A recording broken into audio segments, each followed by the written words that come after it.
Welcome to QrepubliC. Thank you for tuning in. Subscribe, like and share. Welcome back to QrepubliC. Today is November 3, 2020, Tuesday. Fruitas CEO Lester Yu sold 30 million shares at 1.68 pesos to Jimmy Ting. International expansion lifts Emperador's profit to 2.5 billion pesos, and Meg's shares buyback transaction at 3.01 in average for 1.2 million shares in total. So check po natin yung mga news na yan as well as yung mga charts nito mga stocks na to.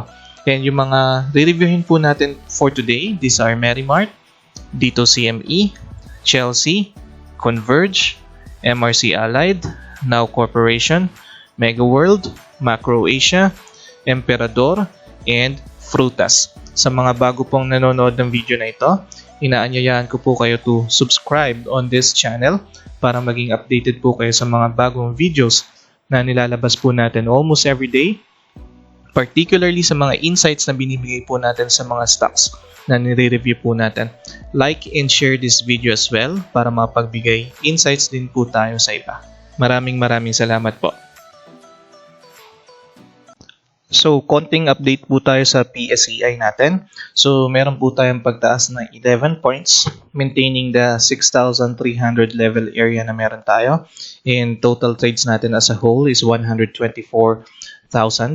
And today is the 4th consecutive trading day na meron tayong pula dito sa ating net foreign. So, after nung 5 consecutive days, meron naman tayong 4 consecutive days na pula. Pero we are hoping na by tomorrow is bumalik po itong ating mga net foreign.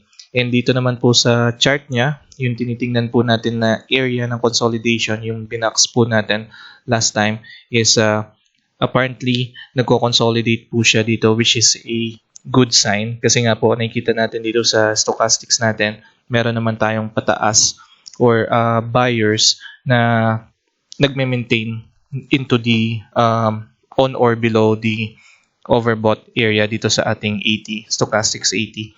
So, ang tinitingnan po natin dyan is that mag-consolidate po muna siya dito sa ating 6,300 level. And then, we may experience a bounce back going to the 6,400 since nagtitrade naman tayo above the moving averages, especially itong ating moving average 50 and moving average 100. So we may experience a little consolidation. If not, we're going to touch the 6,400 in the near future. Kasi it looks like that hinihintay lang po natin itong ating mga moving average to go up. So ang unang possible na mangyari po is mag-consolidate tayo dito sa 6,300 area. Pero kung pumasok po talaga yung mga buyers natin, may chance din po na pumasok tayo dito or maabot natin tong 6,400 area. And checking our market summary, lamang po yung ating advances today, 49.6%. Ang declines natin na na-experience is mostly 31.7% and yung unchanged is 18.7%. So may pumasok naman pong buying na 2.47 billion galing sa ating mga investors, pero mas lamang po yung mga selling natin na 3.62 billion. That's why meron pa rin po tayong negative na 1.14 billion dito sa ating PSEI. So maganda pa rin naman po yung flow o yung takbo na itong PSEI. The trend is still up. We just have or we may have experience a little consolidation dito sa area ng ating 6,300. So check po natin yung ating unang re-reviewin na stock, which is si Merrimart. Si Merrimart po today nag-end ng 3.68 pesos. So maganda po yung iginalaw niya ngayong araw at nakapagtaas po siya ng 6.67%. So compared last Friday, 3.45 lang tayo. And very active siya ngayon. Meron tayong trades na more than 4,500. At this time, yung net foreign hindi pa po generated. You can double check it later. Sa net foreign indicator, supported naman po ito ng ating mga investors. So sa chart niya po last time, meron tayong tinitingnan na possible consolidation on this area because yung candlestick niya po last Friday is parang candlestick lang nung last Thursday. So parang medyo may price rejection po tayong nakita dito. Kasi kung titingnan po natin sa Ichimoku Cloud, yung mga candlesticks po natin after nung parang sunod-sunod na green candlestick is dumidikit tayo dito sa 9-day average natin. Pero ngayon, may maganda po tayong candlestick. Kumbaga parang deciding candlestick to sa nangyari. And ngayon po nanalo po yung mga bulls. And kung titingnan naman natin yung Bollinger Bands natin, umilalim din tong mga candlesticks na to, yung last two. That's why we are anticipating a consolidation. Pero ang nangyari po is nagkaroon po tayo ng magandang buyers today. That's why touching and even breaking itong blue line natin kay Bollinger Bands. And yung sabi nga po natin, since nasa ibabaw tayo ng moving average 50 nagtitrade, maganda naman po yung trend niya and strong uptrend naman siya. So hindi natuloy yung consolidation and yung binabantayan nating area ngayon is nabasag itong 3.57 resistance and possible na magkaroon tayo ng trading range in between 3.57 to 3.75. However, kung magkakaroon pa rin tayo ng ganitong klaseng volume or buyers by tomorrow, it could be na matouch natin to and even break it. Kasi yung maximum na tinitingnan po natin dito is na reward is around 4 pesos. And kung titingnan po natin itong ating stochastics, very bullish naman po and mataas nga po yung mga buyers natin ngayon. So far, ito po yung nakikita natin kay Merrimart, strong uptrend siya, then hindi natuloy yung consolidation and nabasag yung resistance natin dito sa ating retracement. And ngayon, meron po siyang trading range in between 3.57 to 3.75. Dito sa CME ended at the price of 6.62 pesos today. So meron po tayong pagbaba na 2.93% sa kanya. And yung trades natin sa kanya is still very active. We have more than 8,000. At this time, yung net foreign natin di pa po generated. And kung titingnan din po natin itong net foreign indicator natin, supported naman po siya ng ating mga investors. However, it's noticeable na meron tayong 4 days na pula dito sa ating net foreign. So if ever, baka makakita rin tayo ng another one today. So if that ever happens, meron po tayong pang 5 trading days na merong pula po dito sa ating net foreign indicator. Checking its chart, last time po nag-drawing tayo dito ng trend na pataas and then meron din po tayong parang binax out dito na pwede nga maging consolidation area. Kasi so far, meron po tayong support around 6.50 level and resistance na around 6.88. So ito pong si dito is nagtitrade above 50 moving average which is good. And kung titingnan din naman natin yung ibang averages, lahat po ng mga candlesticks nagtitrade ito pataas itong si dito. So uptrend naman po talaga to. Kaya lang medyo malayo nga ito sila yung mga candlesticks natin sa moving average 50. So baka magkaroon tayo ng konting consolidation. And checking the Ichimoku Cloud, ang maganda po sa ginagawa ng mga candlesticks natin is nagtitrade sila above the blue line or yung 9-day average natin kahit po yung nangyaring candlestick today. So meron siyang selling pressure pero still up pa rin naman po siya sa ating Ichimoku. And sa ating Bollinger Bands, nasa ilalim po siya or nasa in-between siya ng median line and then upper line natin. That's why meron po tayong pwedeng ma-observe sa kanyang consolidation dito sa area na to.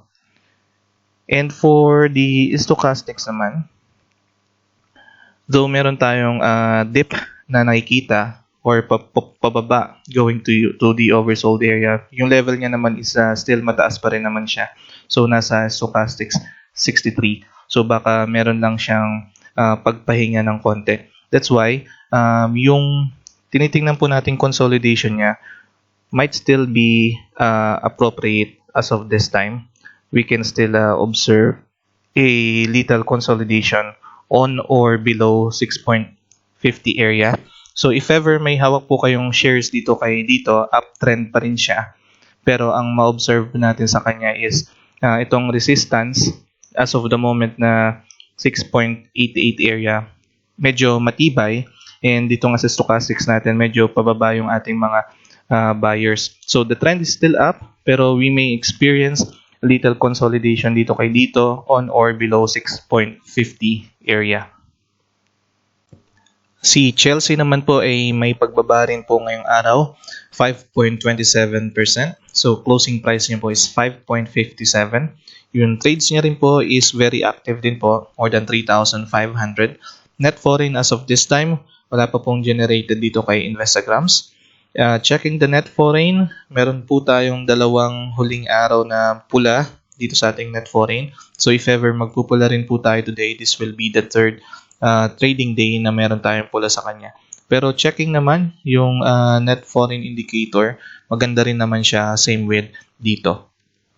And sa chart po ni Chelsea, last time may binabantayan po tayong resistance or consolidation dito sa binax out natin. Then we also drew an uptrend line here, and then at the same time a downtrend line. So para meron po tayong ascending triangle. So nung Friday naman, so nung nagkaroon po tayo ng catalyst kayo dito CME, yung report or updates regarding sa tower is umibabaw naman itong candlestick natin. Pero makikita natin na meron tayong selling pressure dito. And today, nag-end po itong si Chelsea at 5.57. So first, let us establish yung trend po ni Chelsea. So same with dito, nagtitrend po itong mga candlesticks natin above the moving averages, especially moving average 50 sa Ichimoku cloud natin. Touching or breaking na po itong red line natin or yung 26-day period natin kay Ichimoku cloud. So somewhat kung i-interpret po natin siya, pwede siyang mag-consolidate or pwede siyang mag-downtrend, mag-iba ng takbo sa ating Ichimoku cloud indicator. And sa Bollinger Bands natin, same thing. Kasi last time, in between siya ng median and then upper. That's why masasabi natin may consolidation. Pero ngayon, cross out or nag-cross down po tayo dito sa median line natin. So indicating na meron siyang pwedeng ibang itakbo. Kumbaga parang downtrend na itakbo sa kanya. And dito sa stochastics natin, makita rin natin na medyo down yung support ng ating mga buyers. Pero kung papansinin po natin, nandito tayo sa level ng stochastics 40. And historically naman po, since parang September last month or September 11, ito yung parang nagiging support natin sa stochastics. So kung sakali man po i-respect ng mga buyers itong stochastics natin, pwede tayo maka-experience ng bounce back dito. Kasi sa Ichimoku indicator and then Bollinger Bands, it looks like na magda-downtrend siya. Pero dito sa mga moving averages natin, okay pa naman siya. We are still trading above the moving averages. So pwede natin siyang i-mirror kay dito CME. Pwedeng maka-experience din tayo na consolidation. So pwede pa na natin siyang expect na mag-consolidate on or below this 5.60 area. So let's see what will happen tomorrow, kung anong candlestick po yung gagawin niya. Kung i-maintain niya ba tong area na trading range between 5.30 to 5.72 or babalik siya dito sa 5.72 natin and 6.19 area. So kumbaga kasi dapat dito lang siya magko-consolidate eh. If in case man dito siya magko-consolidate, so medyo mag-iiba yung trading range natin sa kanya. Pwede between 5.30 to 5.72. So check po natin kung anong candlestick yung gagawin niya by tomorrow. Pero definitely, we can still see some uptrend here since yung mga candlesticks natin are trading above the moving averages. We can just expect a little consolidation. Same with dito CME. Converge closing price today is 14.54%. Meron po tayong pagbaba sa kanya na 1.62%. And very active din po si Converge. Meron po siya more than 6,800 trades today. And net foreign na red flag na negative 26 million. And this is the second trading day after nung magkaroon po tayo ng green na support coming from our foreigners or investors. So ngayon po is parang second trading day na meron po tayong pula dito sa ating net foreign indicator kay Converge. So, dito po sa daily chart ni Converge, makita po natin na meron tayong price rejection dito around 15.30. And today, meron na naman po tayong another price rejection at 14.93. So, balikan po natin yung 5-minute chart or time frame na binabantayan natin sa kanya. And mapapansin po natin na this is parang yung third time na tinouch natin tong area na to. Kumbaga itong trading range in between 14.40 to 14.93. Dito po tayo madalas nagkakaroon ng consolidation. So this one happened on October 28. Then nagkaroon tayo ng pagtaas ng October 29. Pero no October 30, andito na naman tayo sa area na to. And then ngayong November 3, andito na naman tayo sa area na to. So kung ito pong consolidation yung pagbabasihan natin, we can say na yung parang support or immediate support natin is around 14.40 area. Pero kung mapapansin din po natin, medyo lumulusot pa tayo dito sa area na to. Kumbaga parang nagkakaroon pa tayo ng dip around 14.28 or 14.30. And looking the stochastics na ginawa natin today o yung parang last candlesticks natin, makikita natin na parang nandito pa tayo sa area na to. Oversold area around 38 going to oversold area, pero baka meron pa tayong i-dip down dito by tomorrow. Pero if that ever happens, siguro yung magiging dip down natin dito is 14.30 and yung parang magiging immediate support natin is 14.40. However, hindi pa rin natin siya inaalis na pwede pa rin siya bumaba dito sa 14 peso area. Pero so far, yung nakikita natin candlesticks, yung mga possible na mangyari sa kanya immediately will have an immediate support around 14.40 and then pwede tayong magkaroon pa ng pagbaba dito around 14.30. So far, medyo matibay din tong resistance natin at 14.90 kasi parang meron tayong tatlong trading days na nire-reject tong area na to or hindi na inaabot tong area na to. Nangyari lang siya noong October 29, then nagkakaroon tayo ng dip. So medyo, kung titingnan po natin, medyo hindi pa maganda or matibay yung mga buyers natin.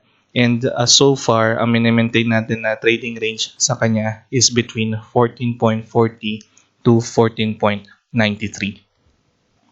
Ang closing price naman po ni MRC today is still 0.42. So, wala po tayong paggalaw or kumbaga na-maintain natin yung price natin last Friday. And yung trades natin is more than 600 and meron tayong net foreign na positive into 600,000. And checking the net foreign indicator, so maganda po yung pinapakita ng ating net foreign indicator. Sunod-sunod po yung pagpasok ng ating mga investors.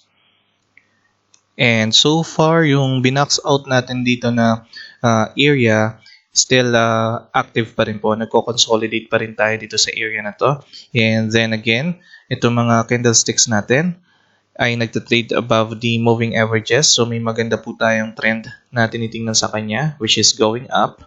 And then sa Ichimoku Cloud natin, itong mga previous candlesticks natin ay nakaibabaw naman sa blue line natin. So maganda yung pagka-uptrend niya per this indicator. And sa Bollinger Bands natin, it's somewhere in between red or median and upper line natin, but more towards dito sa upper line natin. So may consolidation siya, but heading towards up.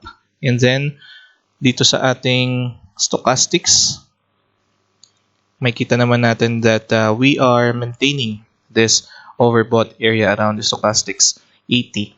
And meron po tayong magandang support coming from our investors. So the trend is still up for MRC. It's just that we can observe a consolidation dito sa area na to around 0.40. Pero syempre, pwede rin siya magkaroon ng weeks, maybe 0.39 or just a long week around 0.38. Pero syempre, mabilisan lang kung sakaling makita natin siya. And so far, meron po tayong area na support area dito around 0.40 area, and tinitingnan po natin na reward as of the moment is going into the 0.49 area. Isa rin po sa mga telco natin na si Now Corporation is naka-experience ng pagbaba today ng 5.97%. Nag-close po tayo at 4.41. However, meron tayong green flag today na 2.19 million dito sa net foreign natin. And very active din po si Now Corporation, more than 3,000 trades. And this is the second day, consecutive day, na meron tayong support coming from our net foreign. Pero same with dito Chelsea, maganda naman po yung pasok ng ating mga investors dito kay Now Corporation. Checking naman po yung chart ni Now Corporation, pretty much the same with dito CME and Chelsea, na parang naka-experience po tayo ng consolidation as of the moment. Kasi per the moving averages, our candlesticks are trading above the MA 50, 100, and 200. So which is a good sign na maganda pa rin yung trend niya kahit nakakita tayo ng parang slide down sa kanya. And per the Ichimoku Cloud, kung ito po yung titingnan nating indicator, nag-cross down na po siya dito sa red line, which is pangit yung pinapakita niyang takbo, and pwede tayong magkaroon ng downtrend per the Ichimoku indicator. Per the Bollinger Bands, same thing. Pwede rin mag-iba yung trend niya kung ito po yung pagbabasihan nating indicator. Kaya lang kasi medyo may weight po itong mga moving averages natin. Kasi beginning po nung parang nagkaroon tayo ng magandang takbo, especially ito nung September 21, is na-maintain naman natin yung area dito sa above moving average 50. And then, kung titingnan po natin itong ating stochastics, nandito na po tayo sa oversold area, around 2.08 area. And parang last time na tinouch natin yan was month of August pa. So parang ito na yung pinaka-major support ng ating stochastic na indicator. So kung yun po yung pagbabasihan natin, we could expect a bounce back po dito kay Now Corporation, or if not, we can expect a little consolidation muna sa kanya on or below this support line that we have around 4.30. So again po, yung trend ni Now Corporation, pati si dito CME and Chelsea, we can still say na uptrend sila kasi sa ating mga moving averages, they are trading above those. And then yung stochastics natin sa kanila medyo sagad na. So parang ang next level niyan is magbabounce back sila. Pero for the meantime, for Now Corporation, if ever may hawak kayong shares or gusto nyo pumasok sa kanya, we can expect a little consolidation on or below 4.34 area. So balikan din po natin si MEG or si Mega World. Nag-close po siya today at 2.99 peso price. So may pagbaba po tayo na 1.32% sa kanya, wherein yung previous close natin last Friday is 3.03, and active din po siya. Marami po tayong trade sa kanya, 1,500. However, yung net foreign natin sa kanya is negative 36 million. And this is the 5th consecutive day na meron po tayo ditong red sa ating net foreign indicator. And somehow, kung i-double check po natin itong net foreign indicator ni MEG, wala po tayo masyadong suporta coming po sa ating mga investors. So yung parang sentiment pa rin ng market sa ating property is hindi pa rin ganun kaganda. And may news din po tayo nakita dito sa edge.pse.com.ph. So it was just released today. Nagkaroon po pala ng buyback program po itong si Mega World. Buyback program approved by the board on 28 February 2020. So, noong February pa po siya na-approve. Pero bumili po sila on the open market last Friday, October 30, 2020. A total of 1,269 common shares at the amount averaging 3.01 peso. And that is why, kung makita natin sa chart natin at that time, last Friday, October 30, umabot tayo around 3.07. Pero yung price rejection pa rin natin na still grabe pa rin po. So, nagsimula yung price rejection natin. Actually, nung last time na na-review po natin ito, nakita tayo ng parang pag-crossover ng ating blue line dito sa ating red line. noong bandang October 21 or October 22. And na-maintain naman siya hanggang October 28. Pero per the candlesticks, meron na po tayo nakikitang price rejection sa kanya. So, invalid po yung nakita nating entry signal sa ating Ichimoku Cloud. So, ang unang price rejection niya is around 3.16. And then, nung na-reach itong resistance na around 3.11. And then, now, may price rejection pa rin po tayo at 3.03. And so far, nandito po tayo sa level ng 2.99. And meron po tayong trading range ngayon between 2.90 area going to 3.01. And per the stochastics, mahina nga po yung pasok nating buyers. And looks like na meron pa tayong pwedeng ibaba dito sa stochastics natin. That's why we may experience a downward movement until 2.90 dito kay Mega World. Sa Bollinger Bands naman natin, so far nasa median line pa lang ito. Pero since meron tayong price rejection, we could experience yung mga next candlesticks natin na umilalim na dito sa median line natin upon or until reaching yung pinaka-support natin around 2.90 area. Also, kung i-check natin yung ating mga moving averages, so ito yung moving average siya 200 natin. And then yung yellow is 100. And now we are touching this moving averages or moving average 50. Binasag po natin pababa itong moving average 50, which is not a good sign. And it could be na ipagpatuloy natin itong previous history na ginagawa natin dito kay Mega World. So far, kung may hawak po kayong shares or kung gusto nyo pumasok dito kay Mega World, we may expect a continuous downward movement, maximum dito sa ating support area around 2.90. Balikan din po natin si Macro Asia. So si Macro Asia, meron po siyang pagtaas na 0.78% today, 5.14 po siya. Nag-close siya today ng 5.14 and yung closing date niya last Friday is 5.10. Meron tayong trade sa kanya na more than 500 and magandang net foreign today around 82,000. And this is the second consecutive day na meron po tayong magandang or green dito sa ating indicator sa net foreign. So, beginning October, maganda naman yung pagpasok niya. Kaya lang kalagitnaan ng October is pangit. So, hopefully, magtuloy-tuloy ito for the month of November. And sa chart niya po, meron po tayong binabantayan na trading channel or yung support around 5.01 and resistance around 5.47. So, unahin po natin si Ichimoku Cloud. So, dito kay Ichimoku Cloud, meron tayong uptrend na tinitingnan. However, yung mga last few candlesticks niya is nasa ilalim ni blue. And then ito, nung October 29, meron tayong price rejection which is hindi maganda.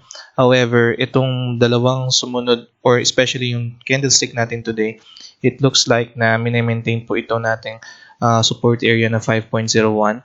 Pero since nasa ilalim sila ng blue line, it's indicating na pwede tayong magkaroon ng consolidation sa kanya per this indicator. Per the Bollinger Bands as well, since nasa gitna tayo between median and upper line natin, we may experience a consolidation dito kay Macro Asia. So yung uptrend niya is naputol. Maganda rito is malayo pa naman tayo sa median line ni Bollinger Bands. And per the moving average 50, 100, and 200. Well, si 200 natin nasa taas. So, okay lang siya. Dito naman sa moving average 50 natin, which is yung red line, is nasa ibabaw naman tayo.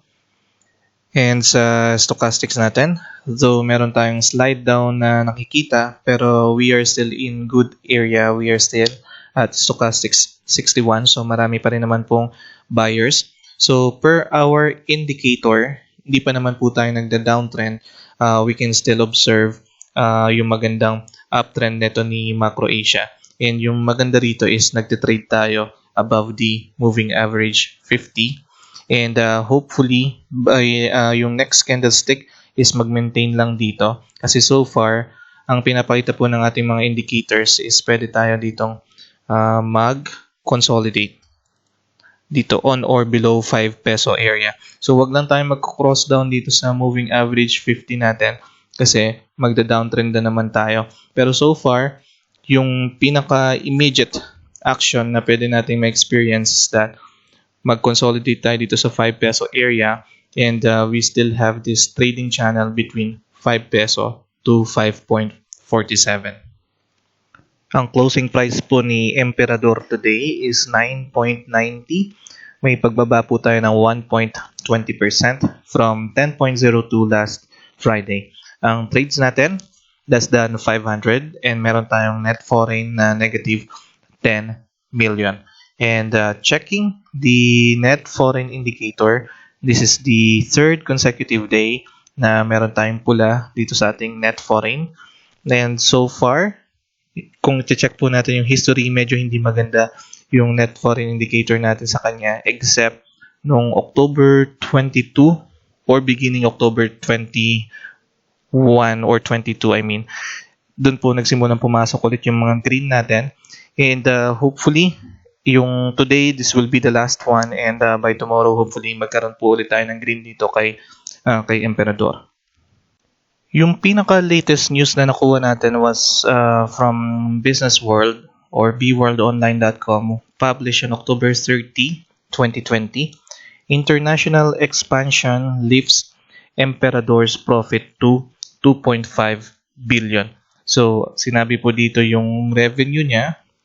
Its brandy business posted a 32% growth in revenue to 8.6 billion in the quarter when borders reopened. So when borders began opening up in June, sales pick up in Europe, Asia, and America. So meanwhile, its whiskey business saw a 19% increase in revenues in July to September to 4.3 billion pesos. So far, this news is actually good points for Emperador. So far, meron po tayo nakikitang consolidation below our support or resistance line here per hour retracement around 10.04 area. And this has begun since August 25, 2020. So it's like 3 months already, more or less 3 months tayo nagko-consolidate na dito sa area na to. And first po natin i-check itong si Bollinger Bands. Binigyan po tayo ng Bollinger Bands na indicator na entry signal noong October 21. However, upon reaching po itong 10.04 area is nagkakaroon tayo ng price rejection. And kung i-check din po natin yung candlestick natin today, we tried to reach that area but still we are having a price rejection. So, unfortunately, itong entry signal natin kay Bollinger Bands is hindi pa siya ganun kaganda. Hindi po ganun ka-strong yung support ng buyers natin kay Emperador so far. And also, this entry signal that we have for Ichimoku Cloud, it's the same thing. However, yung magandang ginagalaw po nito ni Emperador is nasa above po tayo ng ating mga moving averages. And yung mga recent candlestick natin is just touching itong EMA 50 natin, and we are not going down. So far, medyo maganda naman yung area natin dito to accumulate shares. And yung pinakamababang na-experience natin dito is around 9.80. And upon reaching the 10.04, nagkakaroon tayo ng rejection. Pero, na-maintain naman natin itong 9.80 area. So, siguro lagyan na lang din natin siya dito ng parang immediate support natin. So, meron tayong immediate support around 9.79 or 9.80 area. And then immediate resistance na 10.04. So, the trend is still up. It's just that meron tayong malaking balakid dito na 10.04 na hindi pa kayang basagin. So, yan po yung pwede nyo ma-experience kay Emperador as of the moment kung meron po kayong mga hawak na shares. And kung gusto nyo naman pong bumili ng shares dito kay Emperador, better area na nakikita po natin is around 9.80. So, para pag once na nabasag na natin itong resistances, mas maging profitable tayo. Pero so far, ang nagiging trading range niya is 9.80 to 10.04. Check naman po natin si Fruitas. Nag-end po siya ng 1.36 today.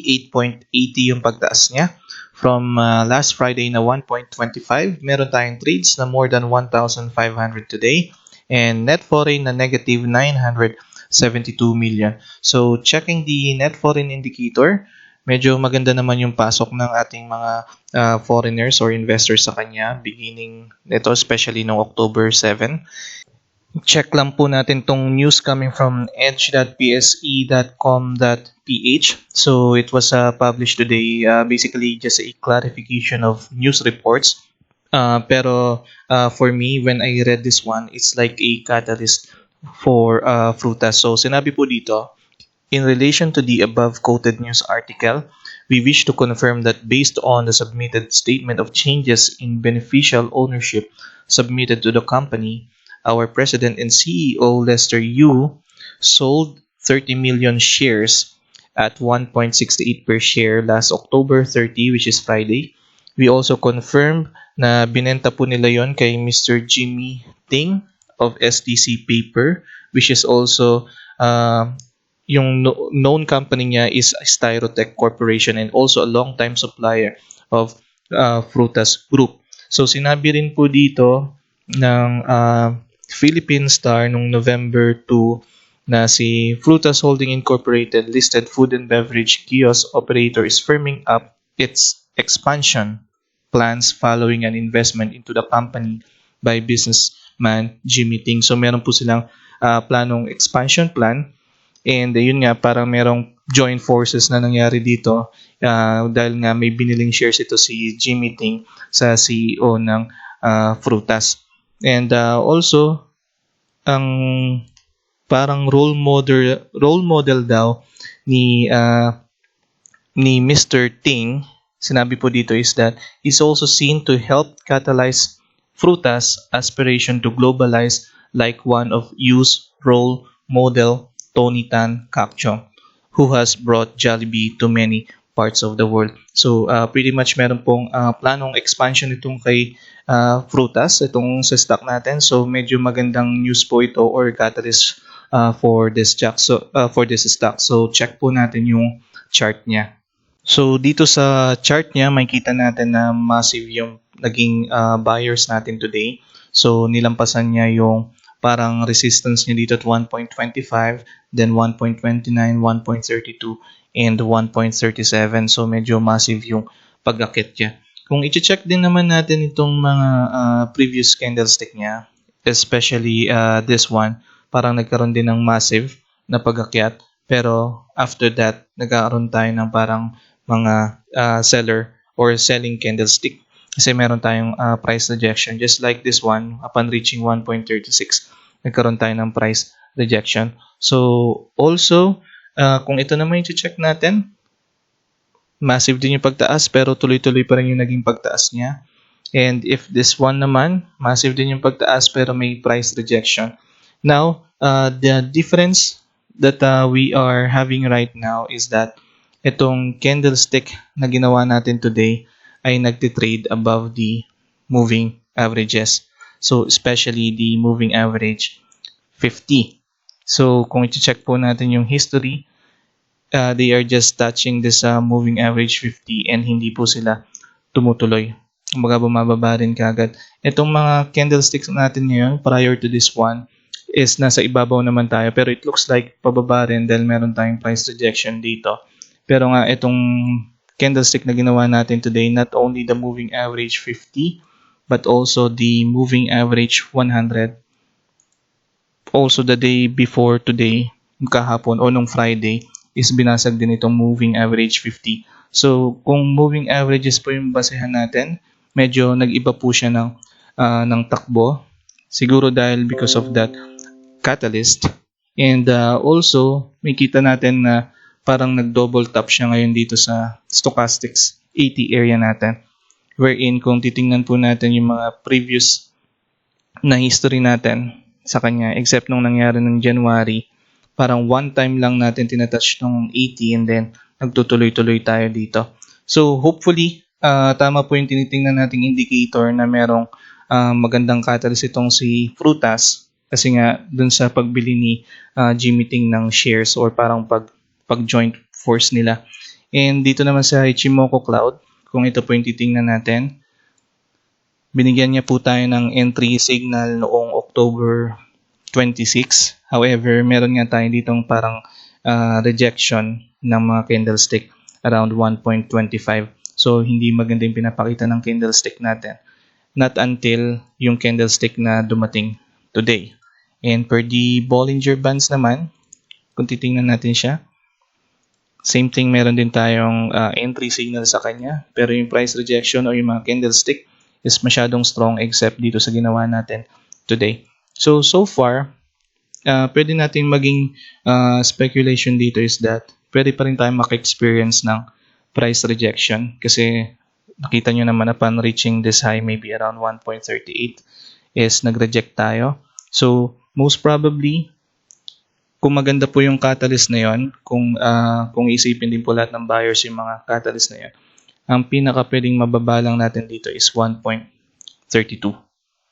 And then let's see kung ano yung mga susunod na mga candlestick nila. Pero so far, I don't see na mag-move tayo sa next level na 1.37 to 1.44 kasi medyo maraming resistance tayong binasag.